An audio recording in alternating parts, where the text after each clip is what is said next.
Amazon, welcome to my kitchen. I hope you're having a great day so far. I'm very excited to have you here. We are here virtually together, and I'm super excited to show you a recipe from my cookbook, Eitan Eats the World. It's my first time doing Amazon Live, and it's cool. I can see what you see also as well on my screen, and I just love technology. It's fun doing things together when we're not actually together, because we are together virtually. So we're going to be cooking a recipe of Eitan Eats the World. Eitan Eats the World is right over here. It was perfectly placed, so it almost looks like it's like a screen add-on, but this is real life. I actually just received my first copies of Eitan Eats the World last week. I just posted a video, and it's insane to hold it in real life. I mean, like, look at this. Look at that delicious squash recipe over there. It is seriously insane to hold in real life, and I'm excited to be cooking with you, my friends. We are going to be cooking my Castelvetrano olive pesto pasta using cavatappi. So let's actually open it up in the book. Let me literally show you. This is the crazy part. You know, all these months, whenever I want to cook something for my book, I had to like go on my Google Drive, all that type of stuff, you know, use the interwebs. But now, whenever I want to cook something, I literally can just, all right, let me scroll through my cookbook. Where is it? Blah, blah, blah. It is right over here. Check this out. Castelvetrano. Whoa. It's reversed. Oh my God, wow. Technology is so fun. Castelvetrano olive pesto pasta right over here. That is what we are cooking today. I mean, look at that beautiful photo. Nope, wrong side of the page. Look at that beautiful photo. I am super excited to cook this together. So stick around. If you want to purchase Eitan Eats the World, you can pre-order it on the carousel. I also have a bunch of my favorite products over there. You may see me using some of these products during the live. And if you have any questions, throw them in the chat. Just throw them at me.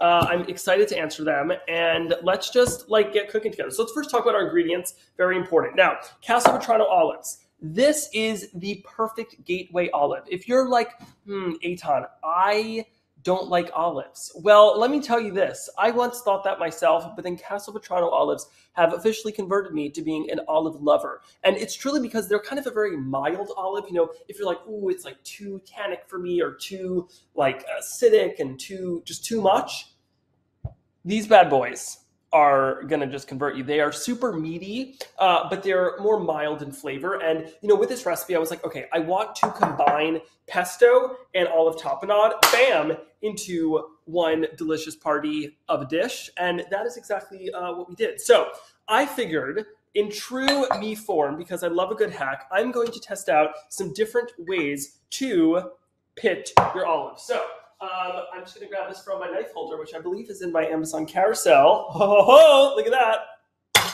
We love product placement. That's perfect like that. So take the olives over here. And now this is just kind of the classic way, is like taking your knife and just pushing it down until it kind of pops, just like that. And then you can just take out the inside. Bam, you got the little inside there, the seed, and you have the delicious flesh over here. Now, of course that works. That is cool. But, you know, let's try some better things. I'm just going to put that straight into my food processor. All right, over here, I'm just going to grab two delicious items. Well, they're not themselves delicious, but they make delicious things. I have a cast iron skillet over here and a lemon squeezer. Now, I'm going to try to see, is it actually possible to do this with them or not? And we're just going to try this together. So take another one of the olives, and I'm just going to kind of smash it with, ooh, okay, we had some little olive oil. Okay, wait, you know what? I would say that probably worked. Look at that. We have the little pit right over there, and the juicy meat is right in there. Okay, I think that worked. We did get a little bit of like the olive oil or olive juice, if you will, to leak out, but I think if you then just, if you just do it over here, okay, you get some of that juice, but then, oh, breaking news from my kitchen. This works splendidly. Look at that. Oh my, wow, that's amazing. And then right there. Now, if you're just joining now, no worries. It's okay to be late, because we are cooking my Castelvetrano olive pesto pasta from Eitan Eats the World, available for purchasing here in the Amazon Live. How crazy is technology these days? It's live shopping. We're cooking together.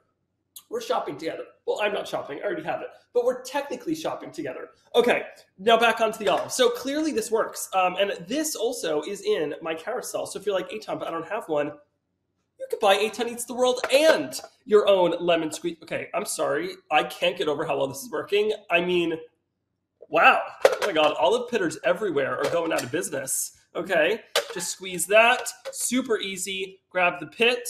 Oh my, wow, I might start my own olive factory. Okay, So now that we've done that, we have some delicious olive meat in there.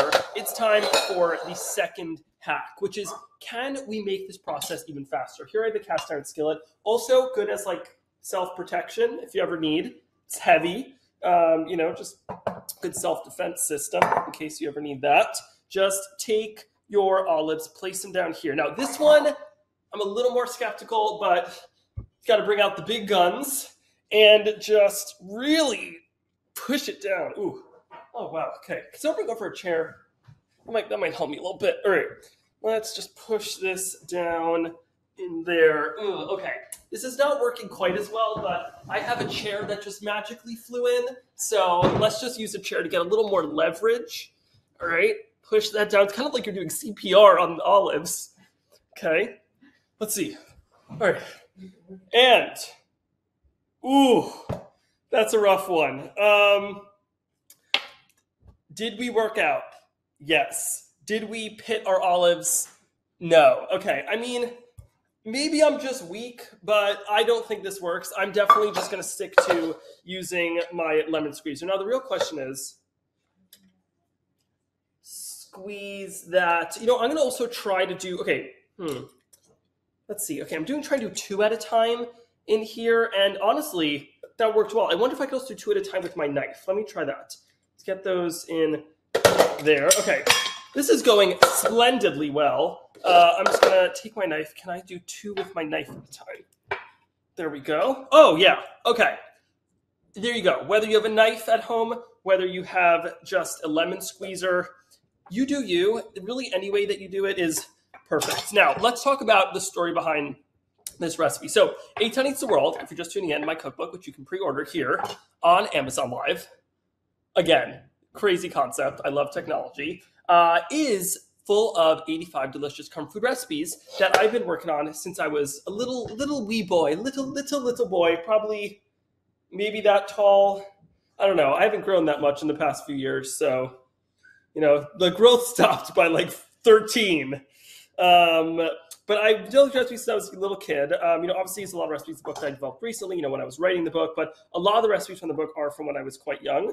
And truly, I think a story in the book that I think comes up a lot, it actually comes up so much that we had to cut some of the stories of this because it's like, come on, Eitan, we get the point, is that as a little kid, I was actually a pretty picky eater.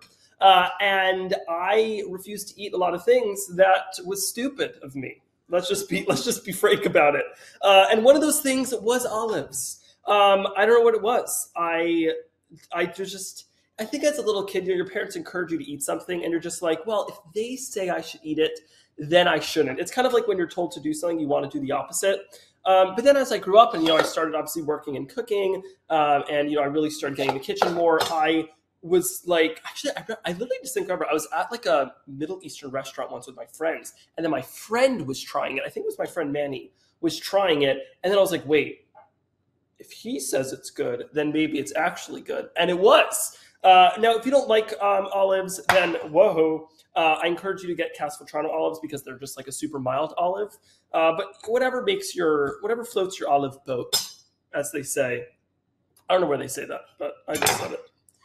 Some of them are pre-pitted, not going to lie, not sure how that happened, but I'm thrilled about it because we are almost done here. Now, do we have any questions from the chat for me to answer? I think we do. What is my favorite thing to eat and what is my favorite thing to cook, one of you asked. Thank you so much for that question. I love questions. It's just speaking to each other is a fun activity. What's my favorite thing to cook? My favorite thing to eat is definitely Indian food. I eat Indian food, I would say it's some days hourly, definitely daily, but sometimes hourly if I'm feeling crazy. I love Indian food, whether it's a masala dosa for breakfast. I call them my masala dosa energy dosas. Is it scientifically proven to give you more energy? No, but I have done a case study of one person, and it actually usually does make me more tired because it's filling, but whatever. It's not FDA approved, my official name of it, but I call it my energy dosa. Favorite thing to cook recently? I know this sounds like a little extra to say this, but I've been making a lot of risotto. I live a crazy life. During the day I have a lot going on, and I rarely have time where I'm doing like nothing. And my therapist encouraged me to have time where I do nothing, although technically this is doing something, is I love making risotto because you just like sit there, well, not sit, unless you bring a chair in the kitchen, stand there and just stir, pour, stir, pour, stir, pour. And it's a really therapeutic activity. I also enjoy eating it, so highly recommend. Another food I used to hate that I like now, one of you asks. I'll tell you one I used to hate, still hate, will forever hate, and I am currently the problem and will always be the problem, but I still don't like them, are bananas. I acknowledge that they are good, just I am bad. And it's not me, it's not you, it's me with bananas. But one that I have recently liked has been Brussels sprouts, which we also have a Brussels sprout recipe in the book, which is delish. Anything you could sub for olives? That is a great question. I would just make regular pesto if I were you. This is based off of a Genovese type of pesto. Just leave them out. We all have our own things we like and don't like, and I support all of them. So if you don't like olives, I encourage you to try them. But you do you. I'm not your parent. I'm not your guardian. I'm not your person in charge of your food consumption, but the blade, very important when you're using a food processor. Let me just get that right in there. Now, pine nuts. Let's head over to the stove top because it's time. Thank you for joining me in the kitchen. Oh my God, thank you so much for just flying over. You're so speedy. You thought you were sitting right now, probably watching this, but no, you're just moving around. You're doing a little dance in the kitchen with me. Over here, I have a little pan. Now, here are pine nuts. They're definitely expensive. So if you can't afford to buy pine nuts for this, you can also use walnuts. I've used pistachios before. You could use any type of, I don't know if you'd use peanuts, to be totally honest, but walnuts or pistachios are really delicious in this. Pine nuts are more classic, but whatever nuts make you happy in this, any type of walnut I recommend. And toasting them really just brings out those oils and those flavors. It's all about taking the ingredient and being like, okay, how can we make this ingredient sing a better, more beautiful song in our dish? Not concert, chorus that is delicious food. So just toast those, get them nice and toasty, and they'll start to really smell, add some nice aroma. Now, while these are toasting, I just want to give a little friendly reminder to those that are tuning in right now that I'm cooking a recipe from Eitan Eats the World. This is my debut cookbook. If you don't know me, hello. Nice to meet you. My name's Eitan Bernath. I'm 19 years old, and I wrote a cookbook. Eitan Eats the World. It's filled with 85 of my favorite comfort food recipes. We have, Cinnabuns. Oh my God, let's not even talk about that. Or cinnamon rolls. Do you know what I learned when writing this book? Because, when you write a book, you have to be a lot more careful about you name things because, it's not like on the internet. You can't fix it. Once it's printed, it's printed. There's no edit button on a cookbook. So you have to do a lot more research. And I learned my whole life, I've called cinnamon rolls cinnamon buns, but they're rolls because they're rolled. Makes sense if you think about it. Doesn't make sense if you don't think about it. Also, cinnamon rolls are iced, there's icing on top. I do a really great cream cheese icing, and technically cinnamon buns are dumped out of the pan with a caramelly layer on top. Who made the rolls? I don't know, but I have to listen to them. Mushroom Philly cheesesteak, delicious. Smashed cucumber salad, delicious. And with technology, you can purchase it and pre-order it right here on the live. Now, I don't know if you know this, but pre-ordering is super duper important for authors. Oh my God, wait, side note. Smells incredible. Super duper important for authors, and it is the number one way to support me and my work. So let's fly on back over to our. Look at those toasted pine nuts. Whoa! When did you learn to fly? Oh my God, I'm so proud of you. Now we're back over here, straight into the food processor. I forgot that I have a chair in the kitchen. What is my favorite spring recipe? One of you asks. Well, there is a delicious thing called pasta. You may have heard of it. And honestly, pesto pasta is one of my favorite spring recipes. I'm sorry to be that person, but I am that person right now. Chair is flying out of the kitchen. There we go. So next up, let's just grab our 3 cloves of garlic. Now, I'm a garlic man, forever will be. If you want more garlic, and you're also a garlic human, and if that's what you are and you want more garlic than that, you do you. I think 3 is a hefty good amount. But if you want more, you do you. If you want less, again, you do you. I love whatever for you. However much garlic you want makes me thrilled for you. So just peel the garlic. You can also smash it with a knife, but I know that's the right thing to do, but this is more fun. It's kind of like a little activity, you know? You're like just burrowing your nails under it, trying to get it out. Let's see.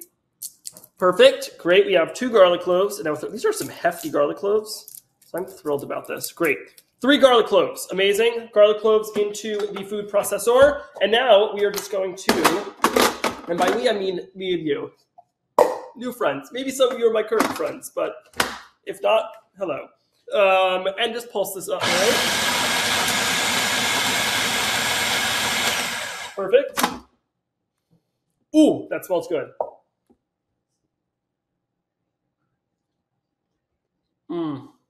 Sorry.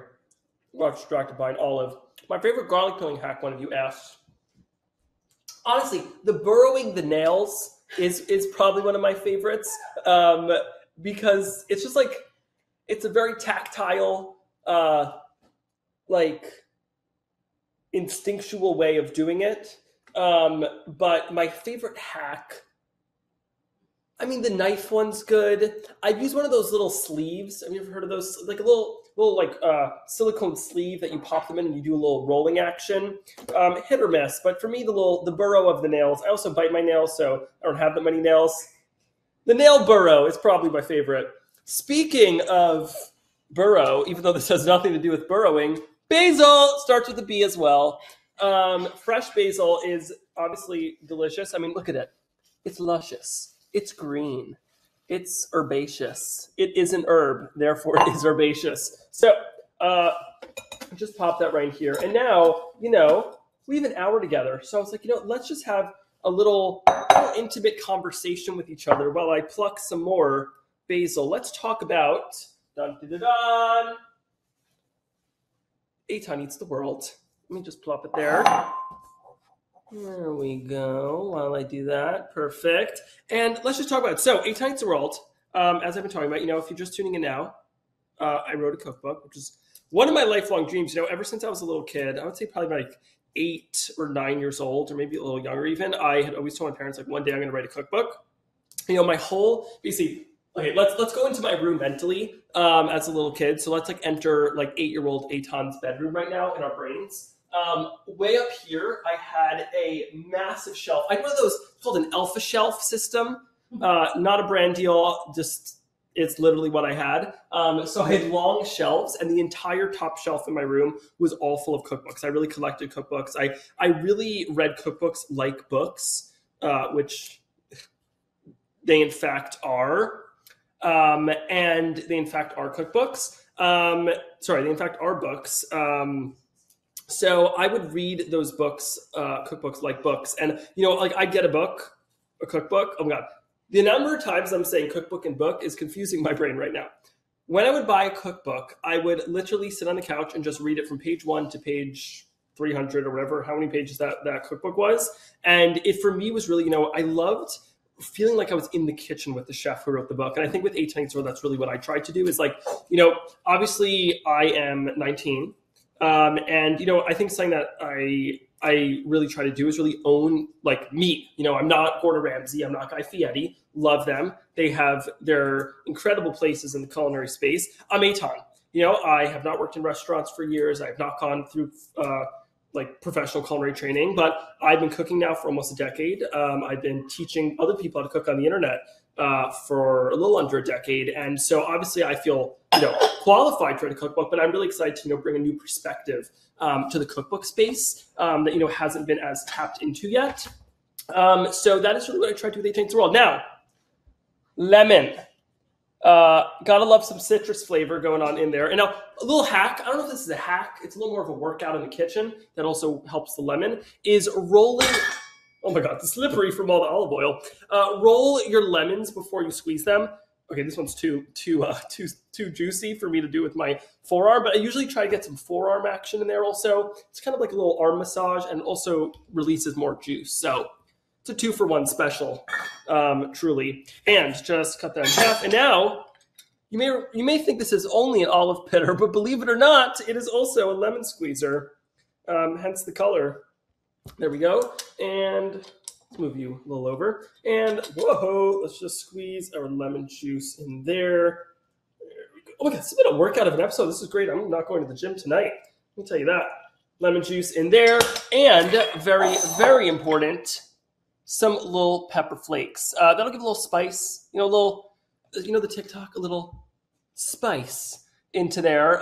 Very important. So a little right in there, looking good. Okie doke. I'm going to season with a little S&P.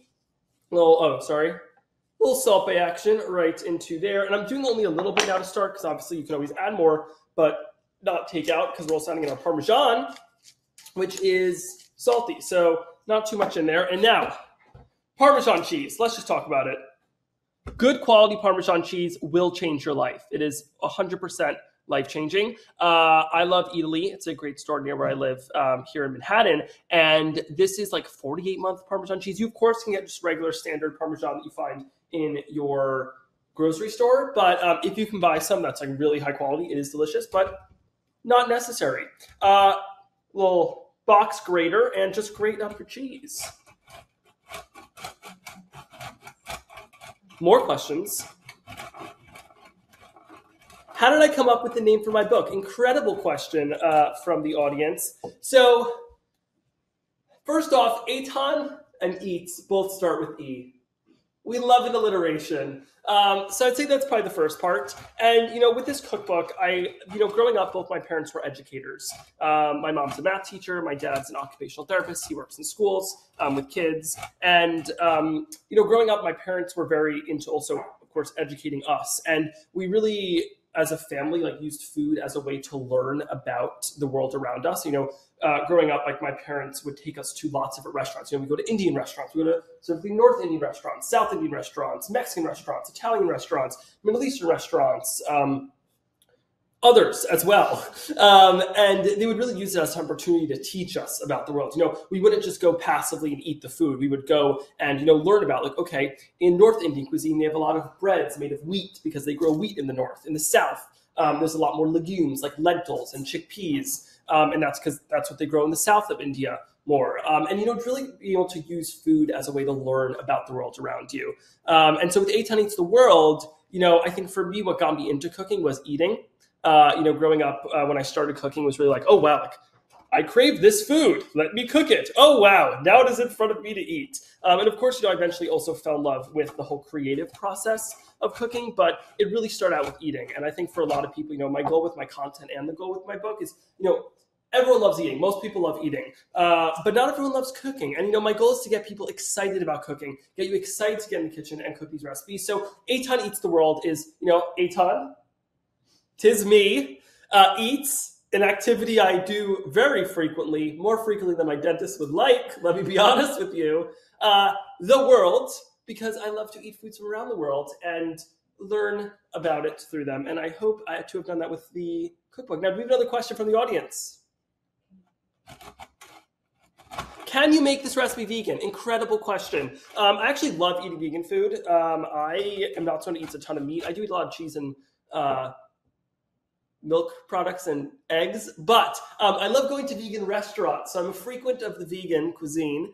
I would just say don't use Parmesan. You can use nutritional yeast if you want to kind of mimic that Parmesan-y flavor. You can even throw in some vegan Parmesan if you want, but honestly, I think nutritional yeast will do the job. It really will. And you can also use vegan pasta if you want. All right, let's check on my cheese. Do we have another question? What should you look for in a good chef's knife? That is a great question. While I'm answering, I'm just going to slowly sprinkle the cheese in a slightly not romantic, but cinematic way. I would say when you're looking for a good knife, I like to find a knife that has a good weight to it, in the handle. So you want a knife that's like nice and sturdy, has some weight to it, like nothing flimsy or anything like that. I do personally love. I think this is Miyabi, right? Or Shun Miyabi. This is Shun. Basically, I don't know what I'm talking about, but I personally do love Damascus steel knives. As you can see, there's like a whoa, the light's too bright. I don't know if you kind of see it. Damascus steel. And then just like, I love this color of this wood, but to be totally honest, literally doesn't matter. Whatever makes you happy. But you want a knife that, you can hold nice and sturdy. You want one that also really fits in your hand nice. And really one, honestly, that you feel comfy with. I think at the end of the day, what's most important is having a super sharp knife. A big misconception is that sharp knives are going to cut you more. Actually, dull knives are more likely to cut you because, let's say you're trying to cut a lemon, if your knife is dull, it's more likely to slip, and then it might be dull that it slips, but it's still not going to be dull enough to cut you.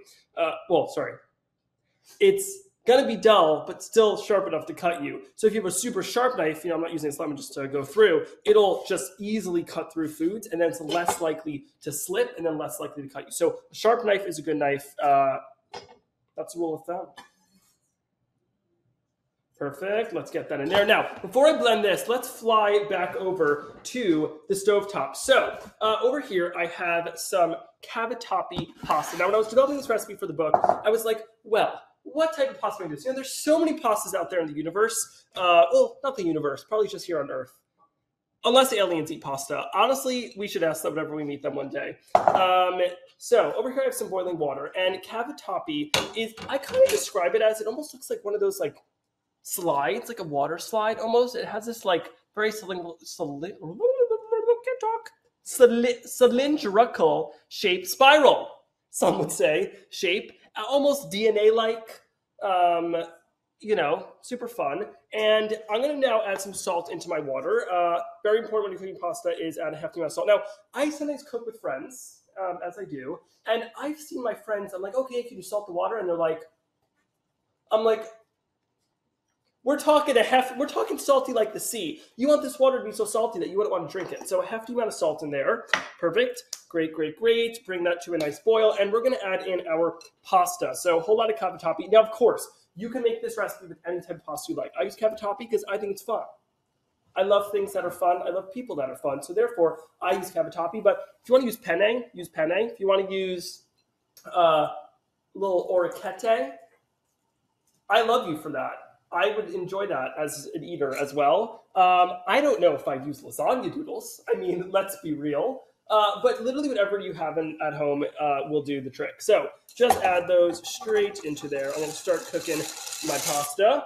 Great, great, great. And look at me. I already pre-did my timer. Bam. Turn it on. I'm going to cook for about 8 minutes until it is al dente, which is very important. Let me grab a little spoon. Here we go. I'm just going to give that a little stir. Make sure we have no sticking action going on. Looking good, good, good. All right. We're going to go flying in. Ready? Get your wings out. Fly back over here. Just fly. Look at us. I love when we do things like that together. So, I'm going to grab my lid.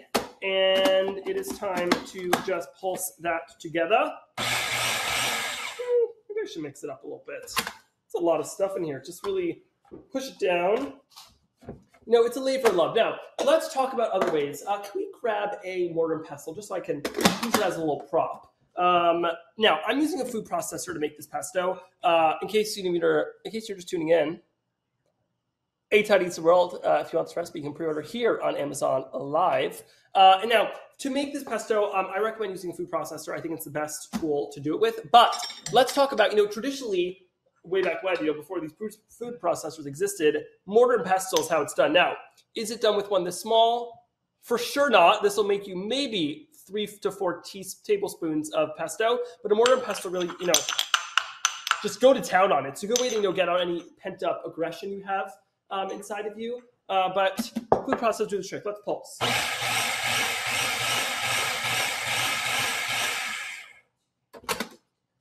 Let's do that, right?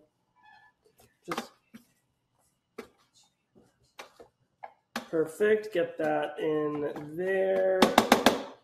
And we're just gonna blend that up. All right, and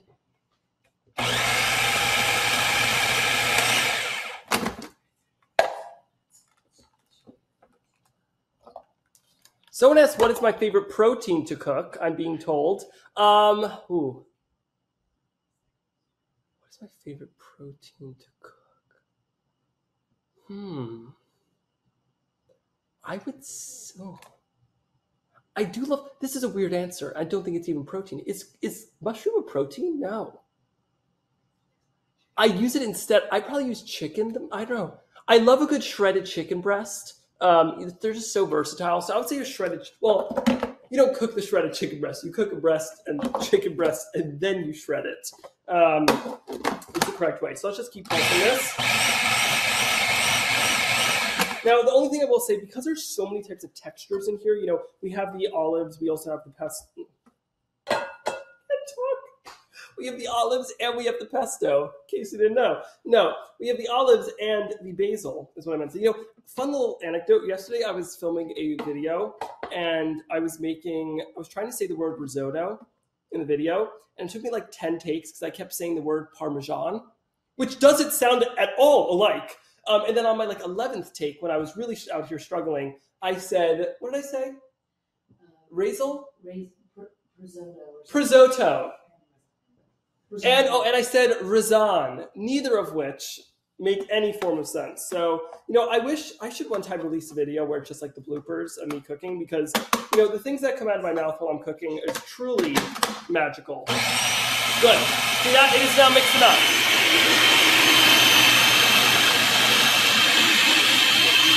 There we go. Perfect. Kitchen scale? Oh, a kitchen fail. Oh, I thought the question was, can I add a kitchen scale? I was like, I don't think that'll taste good in pesto. A kitchen fail. Ooh, this was back when I lived in my parents' house. They were not happy about this one. I was baking a massive vat of caramel. And now a little pro tip. I was using a large pot, probably around this size for reference, or maybe not that. Let's see. Probably like that size. And it was probably yay high. And I was like, well, I want to make a large scale. I want to bring it to school. I want to give it to my friends. I want to be the caramel man at school today. So I was like, well, you know what I'm going to do? I'm going to make a massive batch. I'm going to fill up the pot to the tippy top with my ingredients. But if you've ever baked caramel, it bubbles.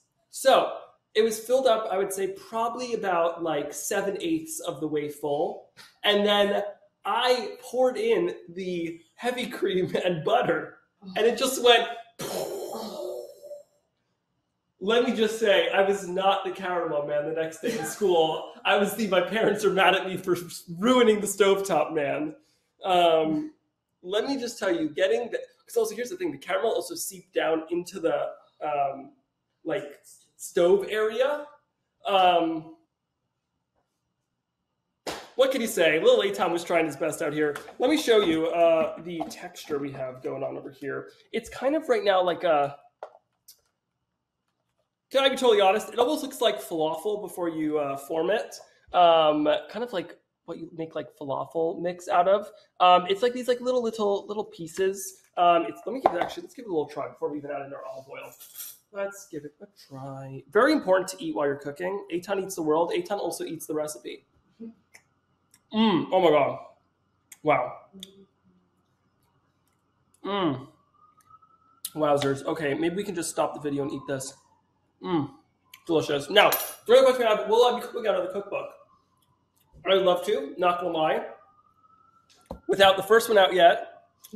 This one is currently my focus, but I definitely would love to. Writing a cookbook was probably the coolest thing I've ever done. It's a totally different beast than, writing recipes for just the internet. I would love to, but right now, Eitan eats the world, and Eitan is thinking about, I was going to say Eitan's eating this cookbook, but it's not edible. At least not yet. Maybe we'll come out with an edible edition of the cookbook that you can actually eat the book. Okay. Now, it is time to slowly stream in the olive oil. Now, can you guys fly over with me to over here just to show the family? I have recently started collecting olive oils over here. I started collecting olive oils and balsamic vinegars. Is this a hobby that most people have? No, but it is my hobby. End of story, basically. I just wanted to share that with you. So I love olive oil. I'm a big olive oil fan. I'm an olive oil man, some would say. Am I also Dr. Seuss? No, but I do love to rhyme. Oh my God, what would be a cookbook name that would rhyme? Eitan. I feel like nothing rhymes with Eitan. Eitan Bernath cooks with math. There you go. Could be a cookbook. I don't think that would sell that well. Eitan Bernath cooks with math. Eitan eats the world.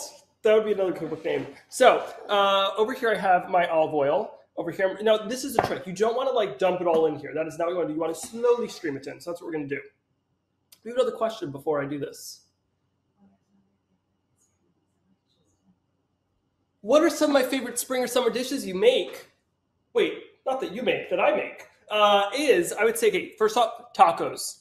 Fish tacos. I love a good fish taco.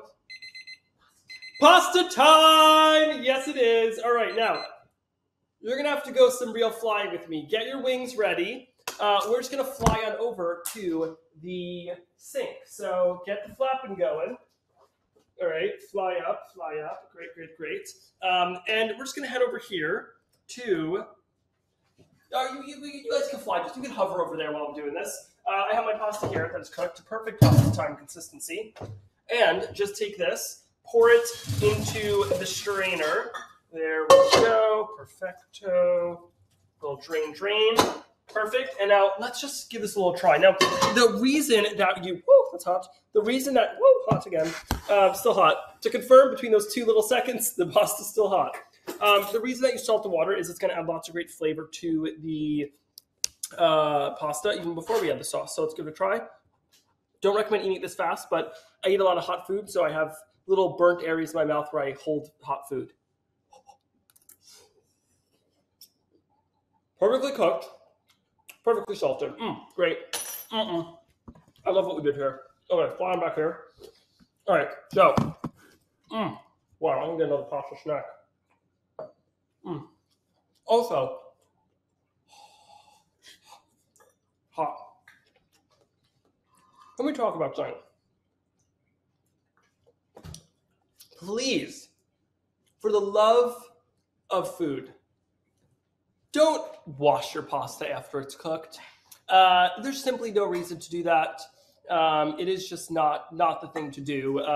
It'll remove the starch. That starch is going to help us, with the sauce and everything. Just let's not do that. Okay, now that our pasta's cooked, it's time to slowly stream this in. So I'm going to put this on a low speed. Now, I don't know if you're going to be able to hear me while I do this, so I'm just going to do a little stop, talk to you. Do a little stop, talk to you. Just have a moment together. So.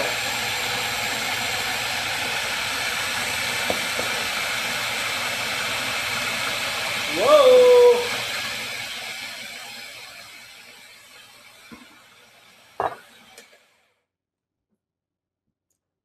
We have a question. My ideal place to visit the world, one of you asked, would definitely be India.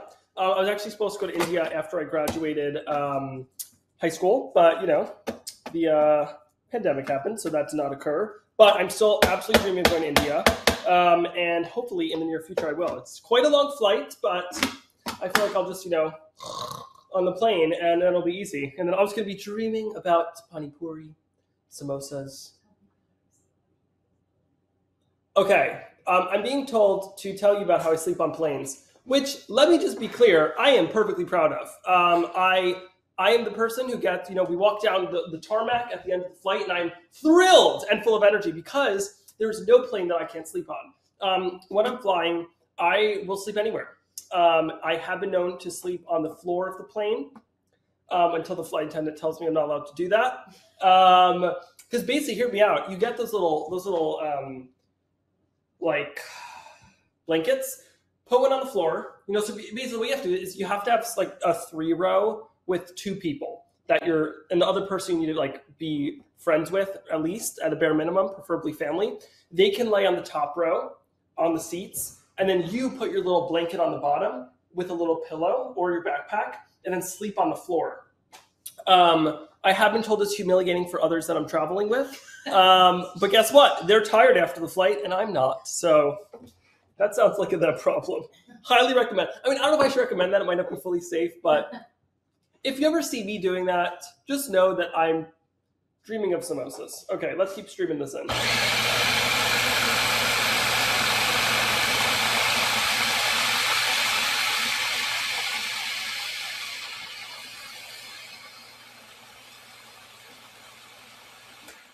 As you may notice, one of my personal favorite things to do whenever I am filming cooking videos is while I can't talk, I just make fun faces. So that's my plan. Oh, we have a question. What and where is my favorite restaurant? That is a good question. Something recently, I actually might be going tonight. Maybe I shouldn't say that. But there's a lot of locations. It's called Ja Ja Ja. It is vegan Mexican food. I was introduced by it by one of my amazing culinary producers, and it is like delicious. The nachos, highly recommend. They're just like, they really use ingredients in a really cool way. That's one of the things I love about eating vegan cuisine. You know, I feel like vegan chefs are really just creative. You know, obviously because of the limitations that they have when cooking. I really do just feel like they, you know, when it's done right, vegan food is like just such a cool experience because like you're eating it and you're like, okay, wait, like my little nerve endings in my mouth, and is that what you feel with? Yeah, little nerve endings in my mouth that feel things, and teeth, taste buds are telling me one thing, but my heart and the menu is telling me something else. It's a cool experience. So let's keep blending.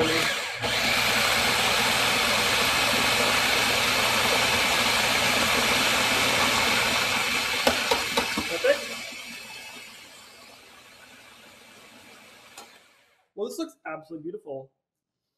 Let's give it a try. Okay, and grab another spoon. Okay, this is something I highly recommend. This is kind of more of like a chefy type thing to have. Like you don't have to do this in your home, but if you do cook a lot and are a cooking enthusiast, I highly recommend getting these little tasting spoons. I just keep a little mason jar like that. What they do is they really, they just allow you to taste things easily, hence the name tasting spoon. You probably got that from what I was saying. What do you say?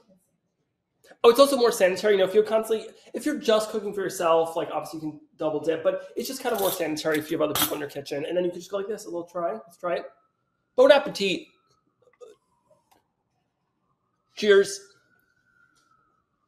Wow. All right, definitely need some more salt and pepper, but that's what I'm saying. You want to salt and pepper at this point, because if you do that before and then you eat it and you're like, oh my God, it's too salty. You know the old saying, add a potato to something that's too salty. Can't do that to this. So always under salt in the beginning and then salt towards the end. So add them there. But that tastes delicious. It has like a really, like, if I were to use, I'm very big on using hand motions to describe things. So I would describe the flavor to hand motion like this. Very well-rounded, robust. I would say you really have that like really nice savory acidic flavor from the olives that just pairs beautifully with that kind of bright, you know, that you have that little zing of the garlic. You have like the little bit of spice from the chili flakes, and then you have that freshness from the basil. It is truly just a celebration of texture and flavor. So adding my salt into there. Do you have any more questions from the audience for me to answer?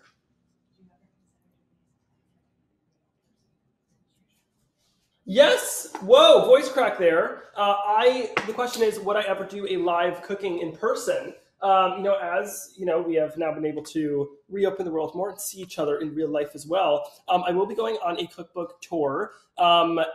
I don't think anything's been announced yet, but it will be announced very shortly. So if you want me to come to your city, send me a DM. Write to your congressman or woman or person, anyone. Let them know. I don't know if that'll work to get me to come to your city, but you can let them know anyways. If you have a local event space and you're like, hey, I want Eitan to come, let them know. But who knows, I might be already coming to your city. Who knows? I do know. You don't know yet, but you will know soon. All the details will be on eitanksworld.com. I think some of them actually already are. So yeah, head to eitanksworld.com for info, because I love cooking with people in real life. It's very fun. You know, obviously the internet is an incredible invention. Like, the fact that we're now together, but also not together. We're also just, I'm just pixels to you right now. And you're more than pixels to me. But it's just incredible. So freshly cracked pepper in there. 15 minutes left of our cooking, which is great because I love eating. Amazing. So put that in there. Put that little pulsey pulse. There we go. Pulse that up. Perfect. And now, just look at this. Look at, okay. You guys want to hear a great story? One time I was filming a cooking live, and I thought it'd be good. I was like, okay, I have my food processor. I need to put it somewhere really quick so I can keep talking to the person I was doing the live with. I was like, oh, let me put it on the floor. I then tripped on this 4 times during the live stream. So I learned my lessons. I'm now going to put it here. And let's take out the blade. And I want to just show you the consistency of this. Now, you know, the only thing is, you know, unfortunately you can't taste this, but, and I'm sorry to make such a great segue like this, but you can taste it if you pre-order Eitan's World and then cook it yourself. That is the incredible part of this whole little adventure that we're going on together. Where should I put my bowl? That looks good.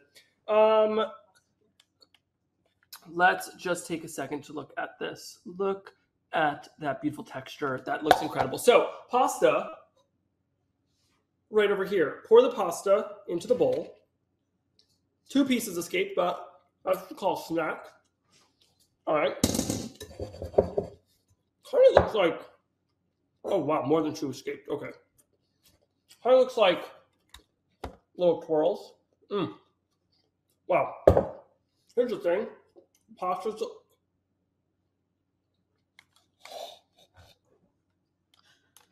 one of the pastas was prematurely swimming in the pesto. Let's just pour that in there. Okay, we have to make this a whole experience. I'm gonna hold this as physically possible close to you. Or sorry, that was a little backwards. As close as physically possible to you, and let's just do this together.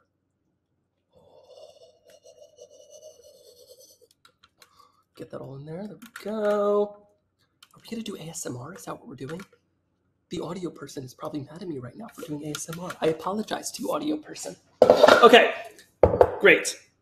Now, let's just stir. Oh, I heard the audio person telling me that they still love me. It's okay. Just stir this up. And now, we can have the camera float a little like downish into the bowl. Yes. Ooh, look at you flying like that. Just stir this up. Wow. Oh, look at that. Whoa. Do you see that? It's right in front of us. Well, kind of right in front of me. A little bit less in front of you, but it's also in front of you as well. Just stir that all up. Now, one of the reasons I love to use cavatappi is, as you can see, like it kind of like holds the little bits of pesto really well. That's why I recommend this one. But of course, you know, you can make it with any other you'd like. But this really just holds it well. It's all about catching that sauce. All right, you could give your wings a break and sit back down on the table. So just stir this up. And now I do recommend serving this to at least 4 to 6 people. So maybe grab a bowl, but you know what? Maybe don't, but we should. You should grab a bowl is what I'm trying to say. Just really stir that up. Do we have a question from the audience? How old was I when what? First recipe for the book. That is a good question.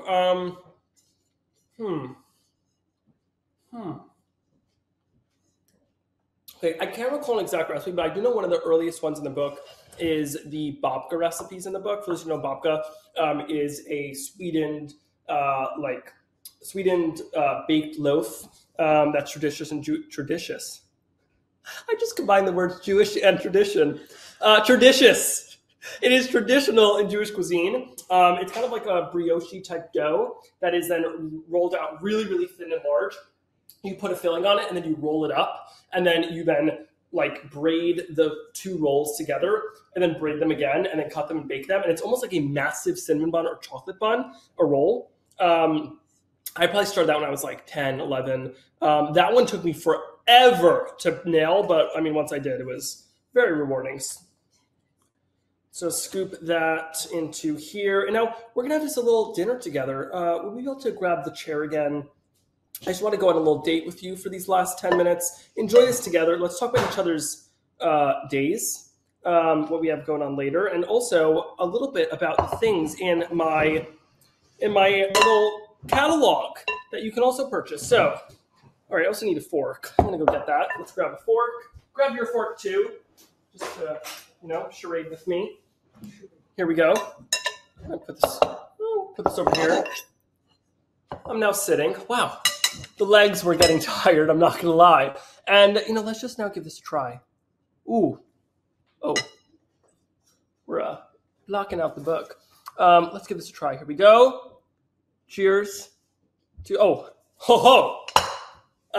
more Parmesan and a little grater has just flown in.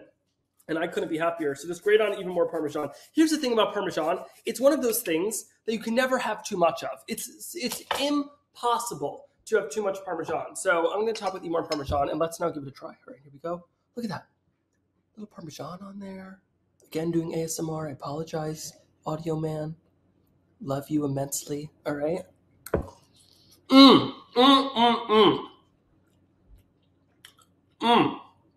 Wow. I'm sorry if I'm going for the bite.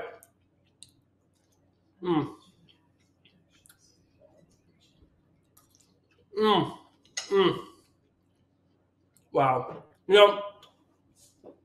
When you eat recipes from Eitan Eats the World, I recommend closing your eyes, turning off the rest of your senses. Well, not all of them. Turning off the eyes. Turn off vision. Yeah, that's the only sense to turn off. Just that one. And just relax. Enjoy the food. Really experience it. For me, I think food is an experience. I'm not just eating. Oh my God. Okay, let's talk about this.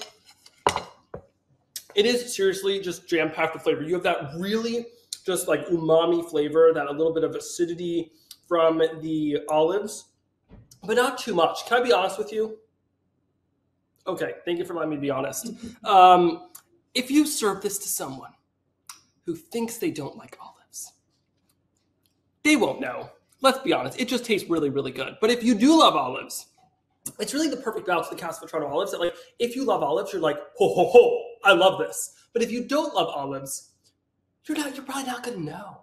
It's just delicious flavor. So truly, if you're like, well, Eitan, I'm still unsure about olives. Should I have them? Should I not? You know what? Don't eat them by themselves. Make this pesto pasta. Purchase Eitan Eats the World here. Pre-orders are super important for authors. And right now it's on sale for $25.07. Oh my God, wow. That's a great bargain. I'm just telling you, my voice cracks today have been incredible. I'm glad that we got to experience this together. Try making this pasta. I think you're going to love it. I'm pretty certain you're going to love it. It is just really well-rounded. You have that fresh notes from the basil, from the lemon juice. You have that little bit of heat, pepperiness from the peppercorns. It's nice and springy. It's a great way to celebrate spring. Celebrate the heat. I don't know where you're watching from, but here in New York, it has been cold. We've been wearing multiple layers. Layering has been the key to survival out here in New York. So it is the perfect way to bring in the spring season. And speaking of spring, I love using that transition, even if my next thing has nothing to do with spring. If you have not already, be sure to check out the carousel down below. Not only does it have Eitan Eats the World, which, if you're just tuning in now, apologies, but you missed the party, or missed some of the party. You can pre-order Eitan Eats the World. It is my debut cookbook. It is full of 85 delicious recipes. Let's just do a little flipperoo together. Let's find a few. Craggy breakfast potatoes. Let me just say, you're gonna be licking your fingers after eating this. You're gonna be licking the bowl they're from. You're gonna make it again. Incredible question. Someone just asked, what are my ideal 3 recipes to eat in a day for my book? Well, let's dive into the breakfast chapter, shall we? Okay, I already know my answer for this one. I'm going to start off my morning with my PB&J pancakes, as I did this morning. So this is the truth. This is really a recipe in the book I think is super easy. With Eitan Eats the World, I really tried to give recipes that are super easy. Some recipes super easy, for those people who are newer in the kitchen. You're like, well, I want to try to cook more. I want to learn more about cooking. Maybe I'm a little hesitant. I got your back. Super easy. This one, of course, also super easy. So that I would have for breakfast. Then I know the question was 3, but you know what? I make the rules. It's my life. So I'm going to give you also a snack. stuck in there. So I'm going to, for snack, have my guac and salsa bar. Can we just take a second for that photo? Do you not want to jump into that guac and take like a hot tub experience in it? It is cold, but I don't know. Guacamole gives me more hot tub than it gives me pool. Then for lunch, I'm going to dive into the, oh, wow, how do I choose? Oh my God. Okay, you know what? I haven't had this in a while. So shepherd's pie. This one is definitely a little more of a complicated recipe. There's a few parts, but also you can do it. I believe in you. And oh my God, the meat filling. It has fresh rosemary, fresh thyme, carrot, yellow onion, lamb, or beef, if you're feeling good about beef. It has beef stock, red wine. It is, oh my God, it is delicious. And for dessert, I might have to choose two. I'm a two dessert man. Speak of dessert. Not one, not two, not three, but 4 ways to serve creme brulee. Let me just read them out to you because I got to do them justice, and if I mess them up, then that'll be on me. So I'm going to read them from here. We have rhubarb jam, blueberry thyme jam. We have chocolate fudge sauce and grapefruit curd. The grapefruit curd, let me say, that is the underdog of not bruschetta. Creme brulee. I'm mixing up things. Of creme brulee. It is like it's just like the perfect balance of sweetness and acidity. You have got to try it. And thank you so much for watching this with me, for being in my kitchen, for joining me on this culinary adventure together. If you want to watch more cookie videos of me, you can follow me on all the socials at Eitan, E-I-T-A-N. Now, a fun thing about my name is it is pronounced and spelled nothing alike. You know, when I meet people like, is it Eitan, Eitan, Ethan? Which one? Ethan, yes, Ethan. And it's pronounced Eitan. So I would just tell people, okay, you know what I learned recently? To be honest, I wasn't aware who this person was, but then I realized I actually know some of their songs. My new thing I tell people is it's Akon with a T. So Eitan, Akon. What's one of the songs that I like? I always forgot. I don't know. Some of his music. It's a family show. And if you want the recipe, I believe, oh no, over here. Is it over here? Wait, I think so. Dun, dun, dun, dun. Whoa, it's on screen. The recipe's over here now. You know, take a little screenshot. Maybe if you're a really, really fast writer, you can write this down. But if you're a speed hand writer, but I do think a screenshot is probably the best idea right now. Here's all the ingredients, you know. We just made this together. No, if you're saying, no, Eitan, I'm not sure if I want to pre-order Eitan's World. Well, you can test out this recipe. Try it. Be like, is this delicious? Should I buy Eitan Eats the World? I think your answer is going to be yes, but guess what? The best part is that is up to you to decide and me to provide you with the delicious recipes. I really hope you enjoyed watching. I had fun. I hope you had fun as well. Do you have any last minute questions for the audience before I go? What other chefs do I get inspiration from? Incredible question. One of them I would definitely say is Adina Sussman. She's a good friend of mine. She wrote the incredible cookbook Sababa. Actually, when I started writing cookbooks, she is one of the first people I called to be like, what do I need to know? Tell me everything. What should I be aware of? Are there parts that are unexpected that are really challenging? She was an incredible mentor. I love Michael Solomonov. I love Guy Fieri. I own basically every single one of his cookbooks. And I love you. I truly do. I wish I could. I hopefully will get to meet and hug a lot of you on the Eitan Eats the World book tour. Thank you again for watching. Just to recap, we made pesto with olives in them. We learned that a lemon juicer is yet again useful for other things, just like pitting olives. Cast iron skillet, not so much. You can maybe skip that one, but you can also use a knife. There's so many ways to pit your olives, and there's so many ways to be happy with food. I really hope, after watching this tonight, get in the kitchen, have fun, play some music, jam out in the kitchen, cook something delicious, get that flavor palette going, get your excitement going in the kitchen. That is truly my #1 goal. And if you haven't already, be sure to pre-order Eitan Eats the World. Available everywhere books are sold, like here on Amazon. I still can't get over technology. Who knew that one day we would be able to cook together, pre-order a book, and everything. Thank you so much for watching. If you need me, I'm going to just hold Eitan Eats the World and enjoy my pasta. Thank you so much for watching, and I hope you have an incredible day. Wow. It's delicious. I love pesto pasta.